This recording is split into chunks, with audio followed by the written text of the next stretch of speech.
Chers frères et sœurs, je vous salue au nom de notre Seigneur Jésus-Christ. Nous sommes là, comme d'habitude, pour donner nos enseignements concernant la vie de l'Église et le monde. Mais bien avant cela, nous allons baisser la tête et nous allons confier ce moment entre la main d'Éternel Dieu. Prions. Père, je voudrais te dire merci. Merci pour ta présence. Et merci pour la vie des frères et des sœurs qui écoutent ta parole. Seigneur, que ta parole serve de lumière en eux, pour que leur vie soit un témoignage pour ta gloire. Prends contrôle sur toutes choses, Seigneur. Au nom de Jésus-Christ, nous avons prié. Amen. Bien-aimés, c'est la 8e partie de notre enseignement concernant la fin des temps. Donc, le thème est les événements des derniers temps avec les Illuminati. Le sous-thème est intitulé l'Église et l'ère de l'Antichrist. Bien-aimés, la plupart des enfants de Dieu sont toujours dans l'attente de l'ère de l'Antichrist.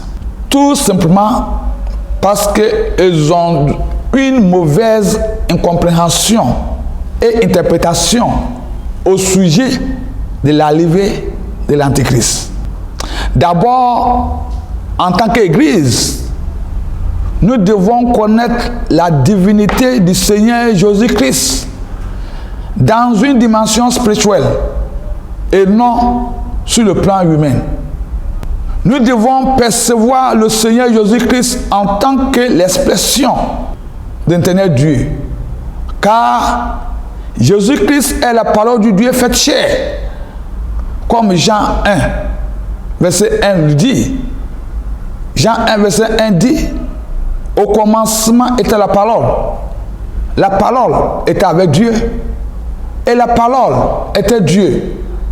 Jean 1, verset 14 dit, et la parole s'est fait chair. La parole de Dieu s'est fait chair. Et elle habitait parmi nous, pleine de grâce et de vérité. Et nous avons contemplé sa gloire. Nous avons vu la gloire du Seigneur Jésus-Christ comme étant enfant de Dieu, comme étant le Fils de Dieu. Il a fait beaucoup de miracles et de prodiges. Nous avons contemplé sa gloire. Une gloire comme la gloire du Fils unique venu du Père.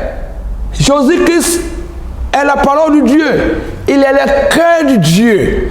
Quand la parole de Dieu dit en Matthieu 12, verset 34, il dit c'est l'abandon du cœur que la bouche parle.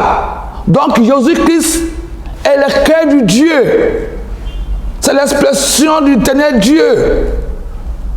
Et Dieu fait toutes choses à travers sa parole, à travers la personne de Jésus-Christ. Comme Jean 1, verset 3 dit, toutes choses ont été faites par elle. Et rien de ce qui était fait n'a été fait sans elle. Dieu ne fait rien en dehors de sa parole. Dieu agit à travers sa parole. Dieu agit conformément à sa parole. C'est sa parole qui est la vie. Comme Jean 1, verset 4 dit, en elle était la vie. Dieu est dans sa parole. La vie est dans la parole de Dieu. En elle était la vie. Et la vie était la lumière des hommes. C'est la présence de Dieu en nous qui fait de nous enfants de lumière. C'est le Saint-Esprit en nous qui fait de nous enfants de Dieu. Mais pour que le Saint-Esprit vienne habiter, il faut que nous acceptons la parole de Dieu. Il faut que nous marchions sur la parole de Dieu. Il faut que nous acceptons Jésus-Christ comme un sauveur dans notre vie. Quand on va aller plus loin, verset 5 dit, cette lumière qui est la parole de Dieu, lui dans les ténèbres, et les ténèbres ne l'ont point reçu. Les hommes n'ont pas accepté la parole de Dieu. Ils n'ont pas accueilli la parole de Dieu. Ils n'ont pas appris à marcher selon la parole de Dieu. La parole de Dieu qui donne la vie vraie. La parole de Dieu qui nous vient pour nous sauver. C'est la parole de Dieu qui fait que nous devenons enfants de Dieu. Les hommes ne sont pas prêts à accepter cette parole. Les hommes regardent la vie d'ici-bas et ils refusent de regarder la vie plus loin. La vie qu'éternel Dieu, le créateur de toutes choses, donne. Les hommes ne sont pas prêts à accepter cette parole de Dieu.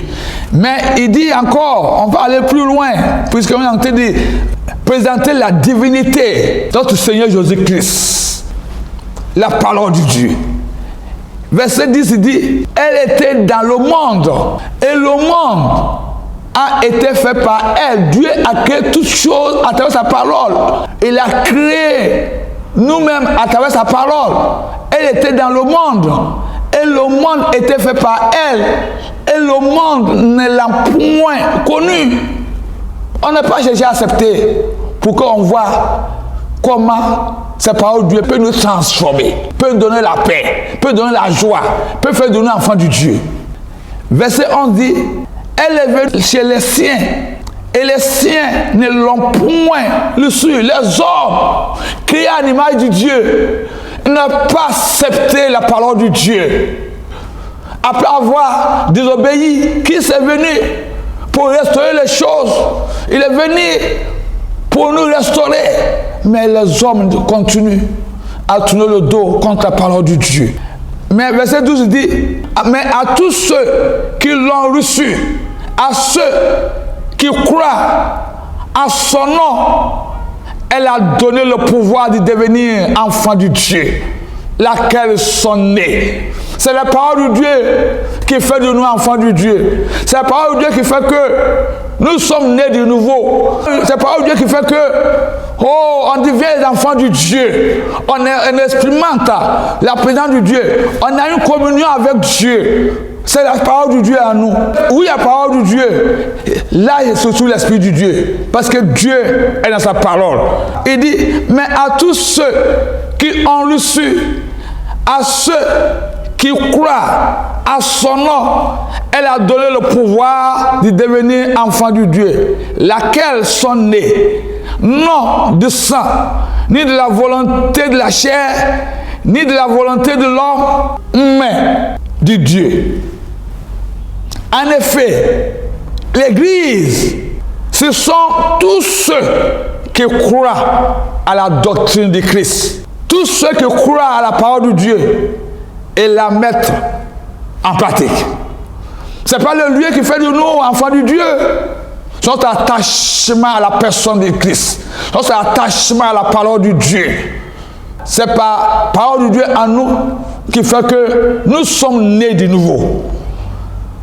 Alors, contrairement au peuple juif qui, jusqu'à présent, n'ont pas connu l'arrivée de Christ comme le sauveur de l'humanité et qui depuis lors sont toujours dans l'attente de leur Messie promis par les Écritures, par la Bible. C'est parce qu'ils ont une mauvaise compréhension de la divinité et de l'arrivée du Seigneur Jésus-Christ, avec un regard purement fondé sur les pensées humaines. Ils voient Jésus-Christ sur le plan humain, avec une pensée humaine, et non sur la révélation de l'Esprit de Dieu.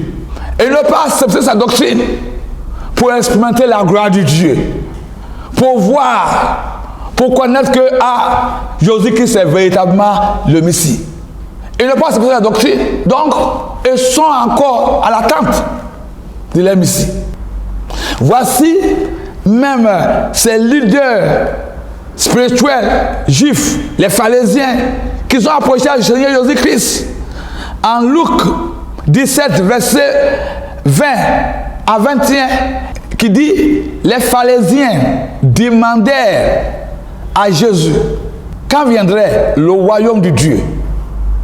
Il leur répondit, le royaume du Dieu ne vient pas de manière à frapper les regards. Les manières, il attend le royaume du Dieu qui va quitter au ciel pour descendre. Non, c'est pas comme ça. Il dit, c'est pas comme ça. Verset 21. On ne dira pas, il est ici. Oui, il est là. Mais voici, en faisant allusion à sa personne, mais voici, le royaume de Dieu est au milieu de vous. C'est moi. Mais c'est un scandale pour eux. Christ est venu comme le sauveur de l'humanité. Mais ils n'ont pas accepté cela. Gloire au Seigneur. Cependant, malgré qu'ils n'ont pas accepté la doctrine du Seigneur, l'on ne peut pas considérer le judaïsme comme étant une doctrine d'Antichrist. Malgré qu'ils n'ont pas accepté la doctrine de Christ, on ne le considère pas comme étant une doctrine d'Antichrist. Parlez pour bouddhisme et bien d'autres. Car ces différentes religions ne cherchent pas à imposer obligatoirement les doctrines au détriment de la foi chrétienne. Ces différentes religions ne viennent pas imposer obligatoirement les doctrines au détriment de la doctrine de Christ. Donc on ne les considère pas comme les antichrists.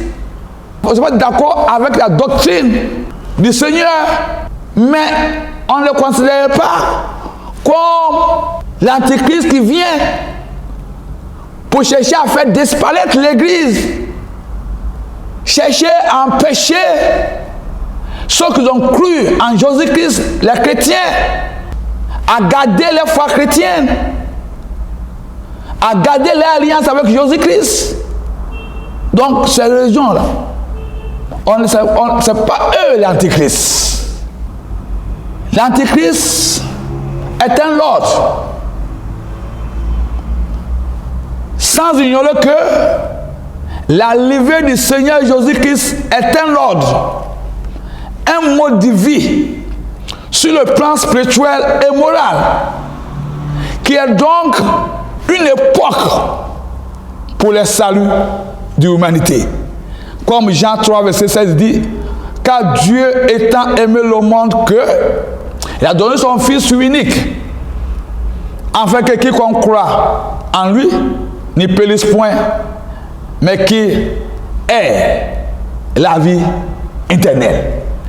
De la même façon, l'ère de l'Antichrist, c'est une époque et non une personne. C'est-à-dire qu'elle ne désigne pas la levée d'une personne typique, comme beaucoup y croient. Mais il s'agit plutôt d'un système mis sous pied contre la doctrine de Christ. Autrement dit, c'est un ordre qui sera imposé aux enfants de Dieu, contrairement à la vie de l'Église du Seigneur, contrairement à la doctrine de Christ. À présent, il faut être spirituellement aveugle pour nier la présence effective de l'ère de l'Antichrist. Avec ce concept de nouvel ordre mondial, nous assistons aujourd'hui à la manipulation, à la promotion et à l'imposition à grande échelle des lois blasphématoires et controverses par les États du G7 en griffe la bête. Aux États souverains, particulièrement les États en voie de développement, avec des menaces de sanctions, en complicité avec les fameuses institutions internationales, notamment l'ONU, institutions de Bretton Woods, l'Union européenne et bien d'autres. Aujourd'hui, on commence à obliger certaines églises à les sortir à célébrer le mariage homosexuel, la légalisation d'avortement. On nous impose la motion de l'égalité de l'homme et la femme dans un foyer qui sont des exemples des lois qui s'opposent à la doctrine de Christ. Alors, lorsque ces lois sera institutionnalisé dans le cadre du nouvel ordre mondial, quelle sera la place de l'Église dans le monde, bien-aimés? Présentement, ils sont à la phase finale de ce projet d'identification et de contrôle absolu de la population mondiale, qui fera l'objet de l'imposition obligatoire de la puce biométrique, bibliquement appelée la marque de la bête, à l'encontre des habitants de la terre, sans exception. Ce qui d'ailleurs est entré dans sa phase finale d'expérimentation. Voici un extrait en vidéo. The whole agenda is to create a one world government where everybody has an RFID chip implanted in them. All money is to be in those chips. And this is given me straight from Rockefeller himself. This is what they want to accomplish. C'est une première mondiale. Dans ces trains suédois, voyager sans billet est désormais possible. Il suffit juste de se faire scanner la main gauche. Ces implants fonctionnent grâce à une technologie NFC qui est déjà présente dans les cartes de crédit sans contact ou pour les paiements par téléphone portable. Les puces transmettent des données par ondes électromagnétiques. En Suède, pays réputé pour être très ouvert aux avancées technologiques, les implants sous-cutanés ont le vent en poupe. Pour l'instant, la société SJ les propose uniquement à ses membres premium. Mais si le concept séduit, près de 130 000 passagers pourraient se lancer dans l'aventure. Franchir les portes d'une entreprise d'un simple geste de la main, sans badge d'accès. Déverrouiller son ordinateur, une photocopieuse, ou même dans cette entreprise américaine payer au distributeur sans carte de crédit. Je scanne, je choisis le paiement par carte, je mets la main, comme un téléphone, et c'est payé. Derrière ce geste, une technologie semblable à celle du paiement sans contact. Et une puce électronique, comme celle-ci, logée sous la peau entre le pouce et l'index. Dans le monde entier, plusieurs entreprises proposent déjà à leurs employés ces drôles d'implants, pas plus gros que des grains de riz.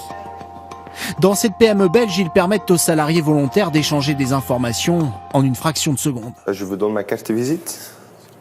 Alors serons-nous un jour tous équipés de puces comme celle-ci? Et quels sont les risques? En France, ce tatoueur a déjà implanté plus d'une centaine de ces micro-puces à l'aide de cette petite seringue stérile. Et donc quand on est ici, on va implanter à l'intérieur vraiment de la peau, sous la peau. Une fois qu'on sera là, on va décharger la puce justement pour qu'elle arrive à l'endroit qu'on a choisi. Dans la vie quotidienne, ça gênera pas, même sur des mouvements de pouce, même en fermant le poing, toute cette partie-là est vraiment très très stable et c'est assez petit de toute façon pour que ce soit pas gênant. Selon lui, aucun risque pour notre santé car ces puces n'émettent aucune onde. Les gens ont cette image des films de science-fiction où en général les implants servent à contrôler les gens, que ça soit contrôler leurs pensées, leurs actions, réussir à les localiser, etc. On n'est pas du tout là-dedans, on en est très loin et heureusement. À terme, on peut, dès aujourd'hui ça existe, puisqu'il y a ce célèbre exemple d'une boîte de nuit à Barcelone qui l'utilise déjà pour identifier ses clients en leur proposant l'implantation par une petite chirurgie très élémentaire d'une puce qui leur permet d'entrer, de sortir et même de payer les consommations, on peut imaginer que chaque individu accepte volontairement ou sans le savoir une puce en lui qui contiendrait toute une série d'informations sur lui. Et sur ses entrées dans les différents clubs de sport, écoles, bâtiments sécurisés. Qui permettrait à la fois de payer tout, de tout savoir, mais donc d'être libéré d'un certain nombre de contraintes. Le vrai luxe de demain, ce sera d'être isolable, de pouvoir s'isoler. Et la vraie liberté, ce ne sera pas d'être relié aux autres, de pouvoir leur communiquer, qui est évidemment nécessaire, mais ce sera le droit de ne pas être branché. Je rappelle que le puçage des êtres humains, pour nous, est l'abomination par excellence, parce que c'est vraiment ouvrir le monde à quelque chose d'absolument épouvantable, et donc il faut absolument que tout le monde se mobilise pour dire non à cette horreur. Parce que c'est en ce moment, c'est à notre génération que les choses se passent. Si nous acceptons collectivement qu'on commence à se livrer au puçage des êtres humains, je dirais l'humanité est cuite. Nous risquons d'entrer dans un enfer à côté duquel 1984 de George Orwell apparaîtra comme une espèce de paradis. Les dictateurs de notre époque sont infiniment sournois. Maintenant, on n'impose pas, on suscite le désir pour se faire implanter des puces RFID. C'est horrible. C'est horrible quand on y réfléchit. Et comment ils font ? Eh bien, on voit qu'il s'agit d'une partie, un truc sympa entre jeunes. On crée une mode autour de ça. Et d'ailleurs, on s'inspire de 20 ans, des 15 ou 20 dernières années. On commence d'ailleurs peut-être, telle la chouette de Minerve qui prend son vol à la tombée de la nuit, on commence peut-être à réaliser qui et d'où vient le lancement de la mode du piercing, qui a été lancé depuis à peu près une trentaine d'années. Parce qu'il s'agit en réalité des mêmes opérations, le piercing, les tatouages, etc. Les gens, on fait croire aux jeunes que c'est vachement bien de se faire mettre des piercings, et puis d'un seul coup maintenant, c'est les mêmes qui nous expliquent, oui, c'est dans les mêmes conditions de prophylaxie que les piercings, que d'ailleurs on peut faire, eh bien qu'on va vous implanter des puces RFID. On a des jeunes qui disent c'est génial, maintenant je vais plus avoir besoin de payer quand je sortirai d'un magasin. Eh bien, je serai débité directement de mon compte en banque grâce à ça. Voilà. Encore une fois, alors je suis pas là pour condamner le piercing, je m'en fiche pas mal. Je dis simplement qu'il faut faire attention à ces modes qui sont lancés et qui parfois voient à 2 ou 3 coups plus tard. En tout cas, j'insiste encore une fois, il est de la plus grande urgence de se rebeller contre cette affaire et de refuser mordicus tout ce qui, de près ou de loin, s'apparente à un puçage électronique. Right? And the whole agenda is to create a one world government where everybody has an RFID chip implanted in them. All money is to be in those chips, right? There'll be no more cash. And this is given me straight from Rockefeller himself. This is what they want to accomplish. And all money will be in your chips. And so instead of having cash, anytime you have money in your chip, they can take out whatever they want to take out whenever they want to. If they say you owe us this much money in taxes, they just deduct it out of your chip digitally. Total control. Total control. And if you're like me or you, and you're protesting what they're doing, they can just turn off your chip. And you have nothing. You can't buy food. You can't do anything. It's total control of the people. And that chip's connected to a database that has your purchasing records, what you do, what everything, you sell. Everything is in there, you know? And so they want a one world government controlled by them, everybody being chipped, all your money in those chips, and they control the chips and they control people. And you become a slave, you become a serf to these people. That's their goal, that's their intentions. Cette vidéo est la preuve de l'établissement d'un concept avec un agenda caché appelé le nouvel ordre mondial et qui se finalisera par l'introduction de la puce biométrique, à savoir la marque de la bête. Voyons cela en Apocalypse 13, verset 15 à 18. Il dit la parole de Dieu. Il lui fut donné d'animer l'image de la bête. C'est-à-dire qu'il a reçu le pouvoir d'animer, d'imposer l'image de la bête. Afin que l'image de la bête parle et qu'elle fasse que tous ceux qui n'adoreraient pas l'image de la bête soient tués. La marque de la bête sera imposée aux habitants de la terre.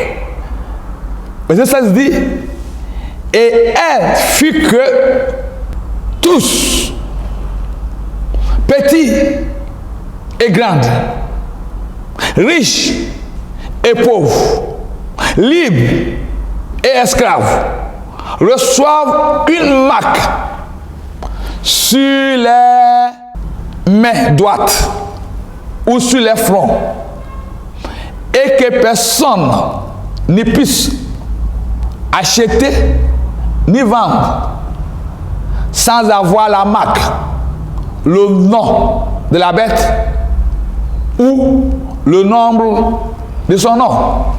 La marque de la bête, la puce biométrique, sera imposée obligatoirement aux habitants de la terre. Car c'est un nombre d'or et son nom est 666. C'est la marque de l'Antichrist. Nous donnerons renseignement sur le nombre de la bête prochainement. À présent, il faut être un aveugle pour ne pas voir l'œuvre de l'Antichrist. Il faut être un aveugle pour ne pas voir que l'Antichrist est en œuvre, travaille, est déjà là. Si il est déjà avec la vidéo que nous avons regardée, on a été préparé à identifier l'humanité avec la puce biométrique. Mais ce sont les choses que la Bible a annoncées, ça fait 2000 ans. Dieu est dans sa parole. Ce qui était annoncé 2000 ans, Jean a vu 2000 ans, son accomplissement est arrivé. Montrer que nous avons les pensées de Dieu en nous, en tant qu'Église. Nous avons l'Esprit de Dieu en nous. L'Esprit de Dieu sont tout, même le profondeur du Dieu. C'est là l'Église. Et ces positions-là de l'Église que le diable cherche à faire disparaître pour régner sur l'humanité. C'est pourquoi celui qui va recevoir la marque de la bête, il a perdu son alliance avec Jésus-Christ. Parce que la marque de la bête va empêcher la personne à pouvoir vivre la foi chrétienne, la vie du Seigneur. Ton sentiment sera contrôlé, tu seras affecté. Tu vas vivre pour la gloire du diable. Nous allons vivre comme le diable le veut, avec la puce biométrique. Nous allons vivre comme Lucifer veut que nous vivons. Donc celui qui reçoit la marque de la bête se sépare avec l'éternel Dieu. Et cette marque de la bête sera imposée. C'est pourquoi nous devons sortir dans notre chemin spirituel. Comme Matthieu 15, verset 14, il dit, laissez-leur. Ce sont des aveugles qui conduisent des aveugles. Ceux qui n'ont pas encore vu que l'Antichrist est là, sont les aveugles qui conduisent les aveugles. Nous, les leaders qui parlent au nom du Seigneur, qui ne voient pas que l'Antichrist est là, nous sommes les aveugles qui conduisent les aveugles. Si un aveugle conduit un aveugle, ils tomberont tous deux dans une fosse. Si les leaders spirituels ne voient pas que l'Antichrist est là, comment les brebis du Seigneur puissent prendre conscience que l'Antichrist est déjà là? L'Église dans son ensemble surtout les leaders spirituels, ne doivent pas avoir une attitude comme le peuple juif et les leaders religieux qui, aveuglément, sont toujours dans l'attente de leur Messie. Il ne faut pas que l'Église attend voir l'Antéchrist comme une personne qui arrive. L'Antéchrist est déjà là.